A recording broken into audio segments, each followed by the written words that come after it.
আসসালামু আলাইকুম সবাইকে।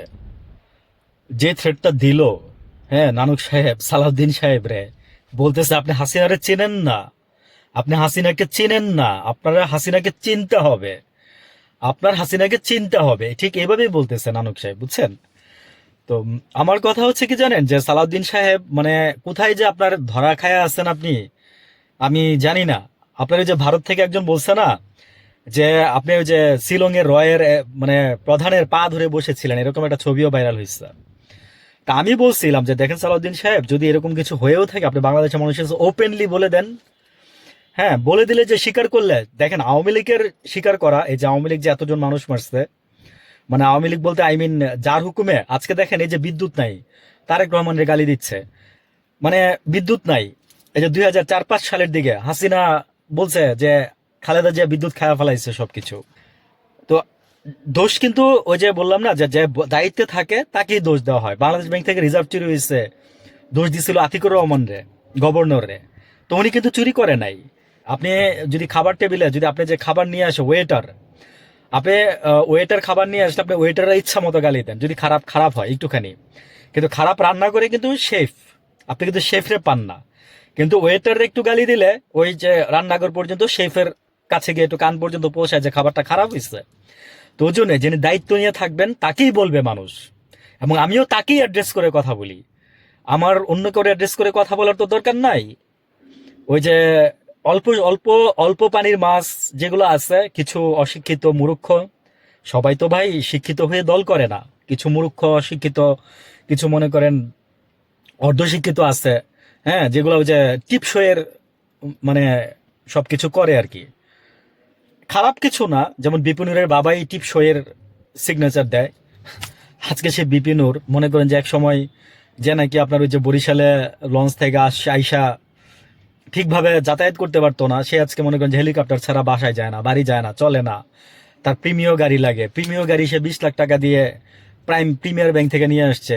20 লাখ টাকা দিয়ে ভাই প্রিমিয় গাড়ি হয় কিভাবে? তা আবার দেখলাম যে নতুন মডেলের গাড়ি, গাড়িটার দাম 40 লাখ টাকা, সরি। তাহলে আমার কথা হচ্ছে যে এটা কি আপনি ওই যে ইয়ার গাড়ি কিনছেন, ওই যে ঋণ নিয়ে মানুষ আটকায় যায়, ওই গাড়ি কিনছেন? তাহলে ওইটা খোলাসা করলেন না কেন? আপনি বলতেছেন যে আপনার ভগ্নিপতি 10 লাখ টাকা দিচ্ছে, আর কে 10 লাখ টাকা দিচ্ছে, দিয়ে আপনার একটা গাড়ি কিনে দিচ্ছে, তাও আপনি নিতেন না যখন আপনি ওই যে বনানী আক্রমণ হয়েছিলেন। আপনার এই আক্রান্তটাও সবাই বলছিল যে আপনার এটা বানানো আক্রান্ত, আপনি দেখাইছেন মানুষকে। তবে ওই যে নাকে যে ঘুষি খাইছেন, হ্যাঁ, ওই যে নাক যে আপনি যে গিয়ে ফ্র্যাকচার হয়েছে করে আসছেন, আসলে ওই দয়াতেই তারেক রহমান সাহেব আপনারে ওই যে মানে সুনজরে আপনার দিকে তাকাইছে, বুঝছেন? অনেকে জানেন না, জানাই দিয়ে গেলাম। আর ওই ওইটার কারণে আপনি আজকে ওই যে মন্ত্রী হয়েছেন। আর আমার উদ্দেশ্য থাকে যে মানুষকে তো ওই যে ভালো যেন থাকতে থাকে, বাংলাদেশটা যেন ভালো থাকে, সেটাই আমার উদ্দেশ্য। বাংলাদেশ ভালো থাকা মানে কি, বাংলাদেশের মানুষ যেদিন ভালো থাকবে সেদিনই বাংলাদেশ ভালো থাকবে, এইটাই। আর সালাউদ্দিন সাহেবের ব্যাপারে আরেকটু বলি, বিদ্যুৎ নিয়ে আরেকটু বলি। সেটা হচ্ছে বিদ্যুতের যে ঘাটতিটা আছে, এটা তারেক রহমান সাহেব অচিরেই চাচ্ছে যে মানে আসলে কোনো সরকারই চায় না যে জনগণ কষ্ট করুক, কোনো সরকারই চায় না ওই যে নাকি ইচ্ছা করে আপনাকে যদি ভোগান্তিতে না ফেলে আর কি।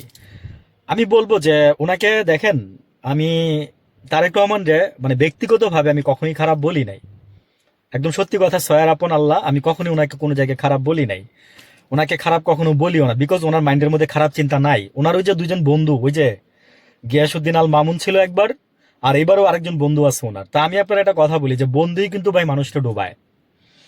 আমি আমার ব্যক্তিগত লাইফ থেকে বললাম যে ভালো বন্ধু হলে ভালো, আর খারাপ বন্ধু হলে ইচ্ছে খারাপ আর নাই। এবং বন্ধুই কিন্তু এবং এবং বুঝুন ফ্রেন্ড যাকে বলে সেই কিন্তু বেইমানিটা করে। মাথায় রাখবেন কথাগুলো আমার, হ্যাঁ, সম্মানের সাথে বললাম, মাথায় রাখবেন, মানে মনে রাখবেন আর কি। এইভাবে বললাম। আর হচ্ছে ওই যে আমার লাইফে হয়েছে, that's why I am talking about that. আমার লাইফে একদম বাস্তব থেকে কথাগুলো বলছি, এই জন্য এইভাবে বললাম যে বন্ধুই কিন্তু মানুষকে নষ্ট করে দেয়। আর আমরা হিউম্যান বিং সাইকোলজি, আমাদের ওই যে একটা জিনিস তো আছেই, আমরা আমাদের নিজের স্বার্থটা দেখি, আমরা নিঃস্বার্থে স্বার্থপর, আমরা আত্ম আত্ম মানে কেন্দ্রিক। আমরা চাই না যে 10 জনকে নিয়ে ভালো থাকবো, আমি একা ভালো থাকতে পারলে হয়েছে, আজকে বিদ্যুতের সমস্যা আমার ঘর পর্যন্ত না আসলেই হয়েছে, এরকম আর কি। ঢাকা ভার্সিটিতে বিদ্যুৎ যায় না, হসপিটালগুলোতে বিদ্যুৎ কম যায়, ও এরিয়াগুলোতে কম যায় আর কি, যায় যেতে মানে যায় না। আপনি খবর নিয়ে দেখেন প্রধানমন্ত্রী এরিয়াতে কখনো বিদ্যুৎ যাবে না, কোনোদিনই যাবে না, এবং হাসিনার আমলেও যায় নাই, খালেদা জিয়ার আমলেও যায় নাই। ঠিক আছে, এগুলো বাস্তব থেকে বললাম। তবে এই বিদ্যুৎ কিন্তু হচ্ছে আপনাদের জন্য একটা ট্রাম্প কার্ড হবে। হ্যাঁ, এই যে এই সরকারের জন্য যদি ওই যে মানে ট্রাম্প কার্ড বলতে কি মানে আপনার জন্য না, মানে আপনার জন্য নেগেটিভ নেগেটিভ কার্ড আর কি। আর ওদের জন্য হচ্ছে মানে এই সরকারের জন্য বিদ্যুৎ কিন্তু একটা গলার কাটা হয়ে দাঁড়াবে, যেহেতু আপনার একটা বদনাম আওয়ামী লীগ করে দিয়ে গেছে। একটা বলে যে আপনি খাম্বা দিচ্ছেন, কিন্তু আমি বলবো যে আওয়ামী লীগ তো আপনি তো সঞ্চালন লাইন করছেন, কিন্তু আপনি তো বিদ্যুৎ দিতে পারেন নাই। তা আপনি কি ওই যে যে তারেক রহমানের যেটা বলছিলেন সেটা থেকে আপনি কম খারাপ? আপনি কম খারাপ না। আর ও যদি ছোট চোর হয়, আপনি হচ্ছেন বড় চোর। আপনি হচ্ছেন বোয়াল মাছ। আপনি হচ্ছেন বোয়াল মাছ টাইপের চোর। ওই বোয়াল মাছ হা করলে, হ্যাঁ, বড় বল যদি পানির মধ্যে যদি হা করে, তাহলে সব মাছ মনে করেন ছোট মাছ পেটের ভিতরে ঢুকা যায়। আপনারা হচ্ছেন ওরা। তারেক রহমান বলে না যে বিদ্যুতের ক্রাইসিস সৃষ্টি করে গেছে ওরা, মানে আওয়ামী লীগের কথা বলে আর কি। না, বিদ্যুতের ক্রাইসিস আওয়ামী লীগ সৃষ্টি করছে ঠিক আছে, মানলাম, কিন্তু আপনারাও যে ভালো করছেন সেটাও না। আপনারা যদি ভালো করতেন তাহলে আজকে ওই মহিলারে ওই যে বলতে পারতেন। আমি বললাম না যে বলবো তো তাকেই, মানে যে দায়িত্বে থাকবেন তাকেই বলে। আমি ধরেন একটা টিম চালাই, কথার কথা, আমার টিমে 30টা লোক আছে। আমার টিমের একটা লোকের যদি মানে পাতলা পায়খানা হয়ে যদি মারা যায়, তাহলে ওই দায়িত্ব আমার, ওই দোষ আমার উপরে আসবে কিছুটা হইলো। আমাকে পরে প্রমাণ করতে হবে যেটা সেটা আমি দোষী না, কিন্তু এরকমই বিষয়টা। তো যে দায়িত্ব থাকবেন সে দায়িত্বই মানে পুরোপুরি ভাবে পালন করবেন। সরকার বলতে আই মিন প্রধানমন্ত্রী বলতেছে যে অচিরেই গ্যাস এবং মানে বিদ্যুতের যে সমস্যা আছে সেটা আমরা সমাধানের চেষ্টা করতেছি, মানে প্রাণপণ চেষ্টা করতেছে। এবং খলিল সাহেব দৌড়াইতেছে, কাতার আছে, এখন সম্ভবত ইন্ডিয়া আছে। আমি বলবো কি যে ইন্ডিয়া যায়েন না, কোনো কিছুর জন্য ইন্ডিয়া যায়েন না। আমি একটা কথা বলি, কারণ ওরা হচ্ছে কি ধোকা দেয়, ওরা হচ্ছে ধোকা দেয়। আপনাকে বলবে একটা, নিয়ে গিয়ে করবে আর একটা। আমাদের এই যে দেশটা যে স্বাধীন করছে, ওরা বলে না, ওরা তো বলে যে আমরা পাকিস্তান স্বাধীন করছে। আসলে তো সত্যি কথা, ওরা পাকিস্তান স্বাধীন করছে। ওরা আমাদের বাংলাদেশ স্বাধীন করে নাই। আমরা আমরা স্বাধীনতা যুদ্ধে ঝাঁপাই পড়ছি, কিন্তু ওরা আমাদের দেশ স্বাধীন করে নাই। কারণ ওরা চিন্তা করছে যে ওরা মাঝখানে ভারতীয়, হ্যাঁ, দুই দিকে হচ্ছে দুইটা মুসলিম রাজ্য, যদি দুই দিক থেকে যদি আক্রমণ করে তাহলে সামাল দেওয়া কঠিন। এই জন্য ওরা মানে বলতে পারেন যে ওই যুদ্ধটা ওরাই লাগাইছে। কিন্তু আমরা তো মাথা মোটা বাংলাদেশি, অনেকটা বাঙালি বললে পশ্চিমবঙ্গকে বুঝায়। তো আমরা আসলে এই জিনিসগুলো বুঝি না, আমরা এই জিনিসগুলো বুঝি না। তো আমরা এখন থেকে সতর্ক থাকবো এবং সূক্ষ্মভাবে সুন্দরভাবে দাবার চাল দিবেন।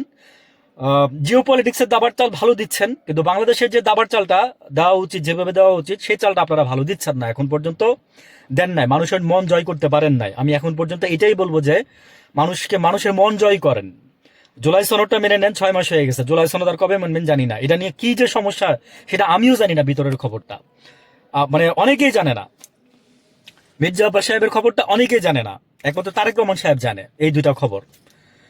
ওকে, ভালো থাকবেন, অনেক কিছুই বললাম। আসসালামু আলাইকুম।